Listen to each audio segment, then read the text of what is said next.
നമസ്കാരം. ഇന്ന് പുതിയൊരു വീഡിയോയുമായിട്ടാണ് ഞാൻ എൻ്റെ പ്രിയ പ്രേക്ഷകരുടെ മുന്നിലേക്ക് വരുന്നത്. വളരെ സന്തോഷമുണ്ട്. ചെഷയറിലെ ദൽമേര എന്ന് പറയുന്ന സ്ട്രോബെറി ഫാമിലേക്ക്. ഈ ഫാമിനൊരു പ്രത്യേകതയുണ്ട്. നമുക്കിവിടെ വന്ന് ഇഷ്ടം പോലെ സ്ട്രോബെറി പറിച്ച് തിന്നാം. പിന്നീട് ഇവിടുന്ന് വാങ്ങിക്കൊണ്ടു പോകുന്ന കൂടയ്ക്ക് തൂക്കത്തിനനുസരിച്ച് പൈസ കൊടുക്കണം. സ്ട്രോബെറി ഇവിടെ നിറയെ വെച്ച് പിടിപ്പിച്ചിരിക്കുകയാണ്. ഈ വന്നിരിക്കുന്ന ആളുകളൊക്കെ ഈ സ്ട്രോബെറി പറിച്ച് തിന്നുന്നതിനും അവർക്ക് ആവശ്യമായ നമുക്ക് ഇഷ്ടമുള്ള പിക്ക് യുവർ ഓൺ എന്ന് പറഞ്ഞ് PO എന്ന് പറഞ്ഞിട്ടാണ് ഈ ഫാം നടത്തുന്നത് തന്നെ. ഒരു പുതിയ മാർക്കറ്റിംഗ് തന്ത്രമാണത്. കാരണം നമുക്ക് ഇഷ്ടമുള്ളത് ഈ ഫാമിൽ നിന്ന് നോക്കി പറിച്ച് നമ്മുടെ ഇഷ്ടമനുസരിച്ച് വയറു നിറച്ച് തിന്നാം. അതിനവർ പൈസ എടുക്കുന്നില്ല. പക്ഷേ ഇവിടെ നിന്ന് വാങ്ങിക്കൊണ്ടു പോകുന്ന സ്ട്രോബെറി ബാസ്ക്കറ്റ് തൂക്കം നോക്കി അതിന് അവർ പൈസ വാങ്ങുന്നു. ഒത്തിരി ആളുകൾ ഈ വെക്കേഷൻ സമയത്ത് സ്ട്രോബെറിയുടെ ഈ വിളവെടുപ്പ് സമയത്ത് ഇവിടെ വന്ന് ഇതുപോലെ ഇഷ്ടം പോലെ സ്ട്രോബെറി വാങ്ങിക്കൊണ്ടുപോയും വീഞ്ഞുണ്ടാക്കുന്നതിനും ജാമുണ്ടാക്കുന്നതിനൊക്കെ ഉപയോഗിക്കുകയും ചെയ്യുന്നു. അതോടൊപ്പം ഫാമിലി ആയിട്ട് വന്ന് ഫാമിലിയിലെ എല്ലാ അംഗങ്ങൾക്കും അതൊന്നും അവർ കണക്ക് നോക്കുന്നില്ല. നിങ്ങൾ എന്തുമാത്രം നിങ്ങളുടെ വയറിനകത്ത് കഴിയുന്നത് ഉൾക്കൊള്ളുന്ന അത്രയും നിങ്ങൾക്ക് കഴിക്കാം. അതിന് തടസ്സമില്ല. നിങ്ങൾക്ക് ഇഷ്ടമുള്ള പഴം നിങ്ങൾക്ക് തന്നെ പറിച്ചെടുക്കാം. നിങ്ങൾക്ക് തന്നെ അത് സെലക്ട് ചെയ്യാനും എടുക്കാനുമുള്ള സ്വാതന്ത്ര്യം തരുന്നു. ഇതൊരു വിശേഷപ്പെട്ട രീതിയാണ്. നമ്മുടെ നാട്ടിലൊന്നും അങ്ങനെയില്ല. നമുക്ക് ഇഷ്ടപ്പെട്ട ഒരു വഴുതനങ്ങത്തോട്ടത്തിലോ പേരക്കത്തോട്ടത്തിലോ അല്ലെങ്കിൽ ഓറഞ്ച് തോട്ടത്തിലോ പോയിട്ട് നമുക്ക് ഇഷ്ടപ്പെട്ടത് പറിച്ചെടുക്കാൻ അങ്ങനെ സ്വാതന്ത്ര്യമില്ല. അവർ പറിച്ചു കൊണ്ടുവന്ന് വെച്ചിരിക്കുന്നത് നമുക്ക് വാങ്ങാമെന്നല്ലാതെ. പക്ഷേ ഇത് നോക്കൂ, ഇവിടെ ഒരു റെസ്ട്രിക്ഷനില്ല. അവിടെ ഒരു അങ്ങ് ദൂരെ കൗണ്ടറിൽ ആളിരിക്കുന്നു. നമ്മൾ തിരിച്ചു പോകുമ്പോൾ എത്ര ബാസ്ക്കറ്റ് നമ്മൾ സ്ട്രോബെറി പറിച്ചെടുത്തിട്ടുണ്ടോ അത് നമുക്ക് തൂക്കം നോക്കി അതിന് വില അതിവിടെ നേരത്തെ പ്രഖ്യാപിച്ചിട്ടുള്ള നിലയാണ്. മാർക്കറ്റിലൊക്കെ വെച്ചിട്ടുള്ള വിലയാണ് നമ്മൾ കൊടുക്കേണ്ടതുള്ളൂ. അല്ലാതെ കൂടുതലൊന്നും ഒരു വാങ്ങുന്നില്ല. പക്ഷേ ചോയ്സ് എന്ന് പറയുന്നത് ഏത് തരമാണ്, കേടുണ്ടോ, ഇപ്പം ഇതിന്മേ ഏതെങ്കിലും പ്രാണികൾ കുത്തിയിട്ടുണ്ടോ, എന്തെങ്കിലും തടസ്സങ്ങളുണ്ടോ എന്നൊക്കെ നോക്കിയിട്ട് നമുക്കത് കഴിക്കാനും പറ്റും.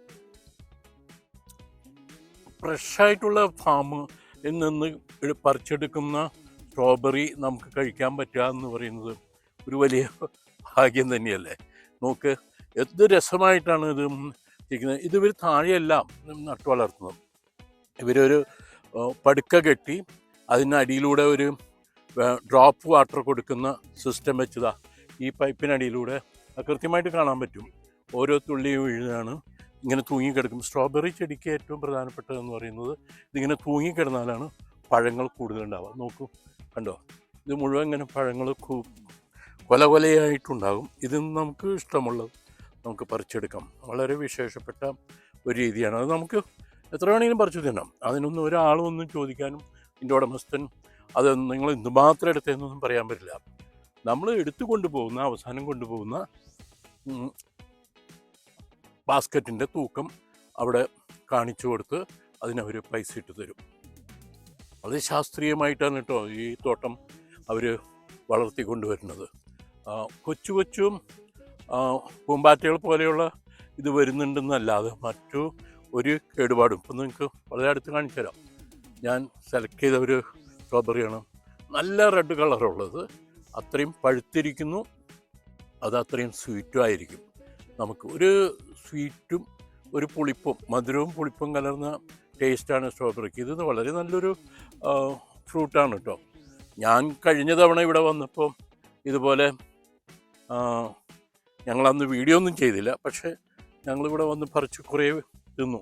എൻ്റെ മകളും മരുമകനും പേരക്കുട്ടികളും വന്നിട്ടുണ്ട്. ഞങ്ങൾ ഇഷ്ടം പോലെ ഞങ്ങളെല്ലാവരും കഴിക്കുന്നു. എന്നിട്ട് കഴിച്ചിട്ട് നമ്മൾ അതോടൊപ്പം തന്നെ നമ്മളൊരു ബാസ്ക്കറ്റ് കൊണ്ടുവന്നിട്ടുണ്ട്. നമ്മുടെ ബാസ്ക്കറ്റ് അവർ ഇതിനകത്ത് കിടക്കുന്നതിന് മുന്നേ അതിൻ്റെ ഒന്നുമില്ലാത്ത വെയിറ്റ് തൂക്കം നോക്കും. അത് ഓട്ടോമാറ്റിക്കായിട്ട് രജിസ്റ്റർ ചെയ്യുന്നു. തിരിച്ചു പോകുമ്പോൾ നമ്മൾ ആ തൂക്കം ഇതിൽ വെക്കുന്നു, നമുക്കിത് കൊടുക്കും. ഞാൻ നിങ്ങളെ ഇത് മുഴുവനൊന്നും ഇനി കാണിക്കാം കേട്ടോ.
ഇതാണ് ഞങ്ങൾ വിലയ്ക്ക് വാങ്ങാൻ വേണ്ടി കൂടെയിലുള്ള സ്ട്രോബെറി. ഇത്രയേ ഞങ്ങൾ വാങ്ങിയിട്ടുള്ളൂ. പക്ഷേ ഞങ്ങൾ ഇതിനേക്കാൾ അധികം ഭക്ഷിച്ചു എന്ന് തന്നെ പറയാം. എത്ര ഭക്ഷിക്കുന്നതിനും കുഴപ്പമില്ല. പിന്നെ ഞാൻ ഒരു വിശേഷപ്പെട്ട സ്ട്രോബെറി കാണിക്കുകയാണ്. വളരെ വലിയൊരു സ്ട്രോബെറി. അത് നോക്കിയേ, ഒരു ഹാർട്ടിൻ്റെ രൂപമുള്ള, ലവ് ഹാർട്ടിൻ്റെ രൂപമുള്ള സ്ട്രോബെറി കിട്ടിയിരിക്കുകയാണ്. ഇത് മുഴുവൻ പഴുപ്പായിട്ടില്ല. പക്ഷേ ഇതിൻ്റെ ഈ രൂപം പ്രത്യേകത കണ്ടപ്പോൾ ഞാൻ പറിച്ചെടുക്കുകയാണ് ഞങ്ങൾക്ക് കൊണ്ടുപോകാൻ വേണ്ടി. ഒരു റയർ ചാൻസാണ്, ഇങ്ങനെ സ്ട്രോബെറി ഉണ്ടാവാറില്ല. എനിക്ക് തോന്നുന്നത് 3 സ്ട്രോബെറി ചേർന്ന് ഒരു ലവ് ഹാർട്ട് രൂപത്തിലായിരിക്കുക, പ്രകൃതിയുടെ ഒരു കരവിരുത് എന്ന് പറയാം. നമുക്ക് ഇവിടെ ഒത്തിരി ആളുകൾ വന്നിട്ടുണ്ട്. അവരൊക്കെ ഇതുപോലെ പറിച്ച് തിന്നുകയും വാങ്ങുകയും ചെയ്യുന്നു. ഇനി നമ്മൾ പോകുന്നത് ഇതിനോട് ചേർന്ന് തന്നെ ഇതേ മാനേജ്മെൻറ്റിൻ്റെ കീഴിൽ ഒരു സൺഫ്ലവർ ഫാമുണ്ട്. അവിടെയും പോയി അവിടുത്തെ ദൃശ്യങ്ങളും നിങ്ങൾക്ക് കാണിച്ചു തരാം. Thank you. സൺഫ്ലവർ ഫാമിൻ്റെ എൻട്രൻസിലാണ് നിൽക്കുന്നത്. നമ്മൾ ഇന്ത്യക്കാരെ സംബന്ധിച്ചിടത്തോളം സൺഫ്ലവറിൻ്റെ ഫാം അത്ര വലിയൊരു സംഭവമൊന്നുമല്ല. നമ്മുടെ നാട്ടിൽ വേണ്ടിയിട്ട് നമുക്ക് സൂര്യപ്രകാശം നിറയെ കിട്ടുന്നതുകൊണ്ട് തമിഴ്നാട്ടിലൊക്കെ പോയാൽ നമുക്ക് ധാരാളം കാണാൻ കഴിയും. പക്ഷേ ഇവരെ സംബന്ധിച്ച് സൂര്യപ്രകാശമുള്ളത് ഈ വേനൽക്കാലത്താണ് നന്നായിട്ട് സൂര്യപ്രകാശം കിട്ടുന്നത്. അതുകൊണ്ട് ഇത്രയേറെ പൂവുകൾ ഇങ്ങനെ സൺഫ്ലവർ വളർന്ന് നിൽക്കുക എന്ന് പറയുന്നത് വലിയൊരു അനുഭവമായിട്ടാണ് ഇവർക്ക് തോന്നുന്നത്. അതുകൊണ്ട് ഒരുപിടി പേര് ഇവിടെ വന്ന് കാണുന്നുണ്ട്. 3 പൗണ്ടാണ് ഒരു വലിയ ആൾ കാണാൻ വേണ്ടി, ജസ്റ്റ് വന്ന് കാണുന്നതിന് വേണ്ടി അവർ നമ്മുടെ കയ്യിൽ നിന്ന് വാങ്ങുന്നത്. കുട്ടികൾക്ക് 2 പൗണ്ടും, വളരെ കൈക്കുഞ്ഞുങ്ങൾക്ക് പോലും ആ എമൗണ്ട് അവർ വാങ്ങുന്നു. പക്ഷേ ഇതൊരു ബ്യൂട്ടിഫുൾ കാഴ്ച തന്നെയാണ് കേട്ടോ. എന്തൊക്കെ പറഞ്ഞാലും ഇത്രയും വലിയൊരു തോട്ടം നിറയെ സൺഫ്ലവർ ഉണ്ടായി നിൽക്കുന്നു. ആ മഞ്ഞ അതിങ്ങനെ സൂര്യനെ നോക്കാൻ ശ്രമിച്ചുകൊണ്ട് പൂക്കളിങ്ങനെ പതുക്കെ മേലോട്ട് വരുന്നത് വല്ലാത്തൊരു അനുഭവമാണ്. ഭയങ്കര ബ്യൂട്ടിഫുള്ളായിട്ടുള്ളൊരു കാഴ്ച തന്നെയാണ്, കാണേണ്ടത് തന്നെയാണ്. ഇവരെ സംബന്ധിച്ച് ഇത് ഭയങ്കര റയറായിട്ടുള്ളൊരു സംഭവമാണ്. ഇംഗ്ലീഷുകാരെ സംബന്ധിച്ചിടത്തോളം ഈ കാഴ്ച. നമുക്കത് നമ്മുടെ നാട്ടിൽ പല സംസ്ഥാനത്തും ഇഷ്ടം പോലെ ഇതിനേക്കാൾ വലിയ ഫാമുകളുണ്ട്. നമ്മൾ തന്നെ പല സ്ഥലത്തും കണ്ടിട്ടുണ്ട്. എന്തായാലും ഇത് പരിചയപ്പെടുത്താൻ കഴിഞ്ഞത് ഒരു വലിയ ഒരു അവസരമായിട്ട് കാണുന്നു. സന്തോഷം. ഇനിയും എൻ്റെ അടുത്ത വീഡിയോ ആയിട്ട് ഞാൻ വരും. ടോം ടോക്സ് തൃശ്ശൂർ എന്ന യൂട്യൂബ് ചാനൽ നിങ്ങൾ സബ്സ്ക്രൈബ് ചെയ്യണമെന്ന് ഞാൻ നിങ്ങളോട് റിക്വസ്റ്റ് ചെയ്യുന്നു. അടുത്ത വീഡിയോയുമായിട്ട് നിങ്ങളുടെ മുന്നിൽ വരുന്നത് വരെ നിങ്ങൾക്ക് എല്ലാവർക്കും നമസ്കാരം. Thank you.